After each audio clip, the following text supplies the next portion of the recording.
بسم الله الرحمن الرحيم. إلى هذه رسالة مني أنا الشيخ ياسر الديري أحد شيوخ العراق إلى كل الشعب السعودي بدون استثناء.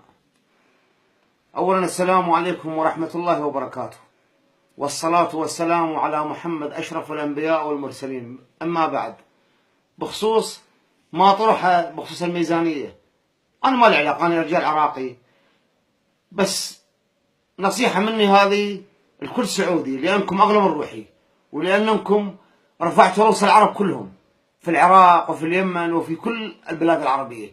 أنتم وقفتم وقفة ظلم وأسود ضد إيران وضد أذناب إيران. فأقول لكم شيء واحد، يعني ميزانيتكم الحقيقية في السعودية هي حبكم الخادم الحرمين الشريفين الملك سلمان بن عبد العزيز ملك الحزم صاحب المواقف المشرفة. وميزانيتكم الحقيقية الشامخة هو حبكم لحكومتكم، للملك سلمان ولسمو الأمير محمد بن نايف ولسمو الأمير محمد بن سلمان الحكيم الذي أبهر العالم.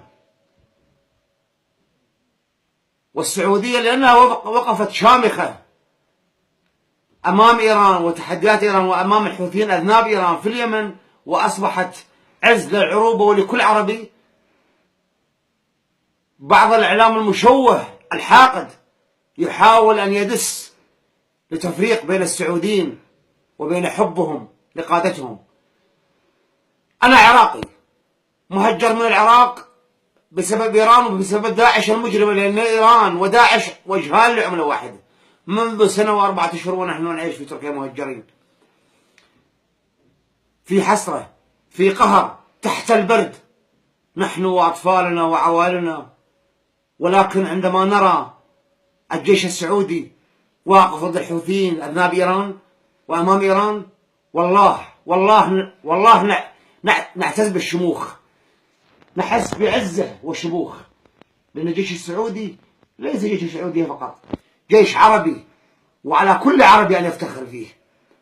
الجيش السعودي يبذل الدماء الزكية تجاه في الدفاع عن العروبة وعن شرف الأمة العربية. هذه هي الميزانية الحقيقية.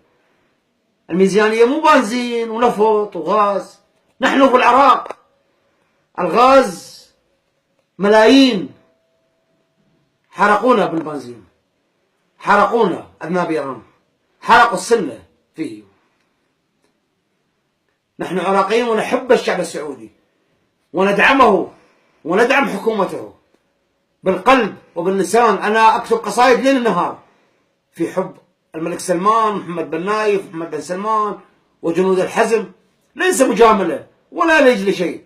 والله أنا من سنة و4 أشهر في تركيا لم أستلم ريال من أي بشر في العالم من السعودية، ولكن حبي لهم واعتزازي بالعروبة الشامخة بقيادة الحزم وآل سعود أفتخر بها. فأخوة السعوديين الأعزاء الغالين الأغلى من روحي، وأنتم أقال فوق راسي، ألبسوا كل سعودي، لأن أنتم أصبحتوا شموخ ونفتخر بكم. إحنا لا تهزكم أسعار ميزانية. الميزانية الحقيقية في السعودية هي حب الملك سلمان وحب ولي العهد محمد بن نايف وحب الجيش السعودي ومؤازرته ودعمه، لأن كلما تفرقنا يفرح العدو. ميزانيتكم الحقيقية هي حبكم للقيادة في السعودية ودعم الجيش السعودي في قيادة الحزم.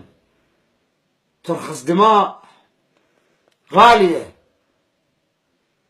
وعزيزة في سبيل الدفاع عن العروبة. أي بنزين وأي ميزانية وأي نفط مقابل الدماء الغالية. ناس تترك الأهل والأحبة والأطفال في الدفاع عن العروبة. أي ميزانية. فهذه نصيحة مني لكم، لأني أحبكم والله، أحبكم في الله، والله أحبكم في الله، أقسم لا إله إلا الله أحبكم في الله. وهذه نصيحة مني لكل سعودي. افرحوا، أنتم شامخون. أي ميزانية. حبنا لكم هو ميزانية، حب العرب لكم هو ميزانية، حبكم لحكومتكم هو ميزانية. وأتمنى من كل سعودي يشاهد هذا المقطع من الفيديو أن يشاركه على صفحته. والسلام عليكم ورحمة الله وبركاته.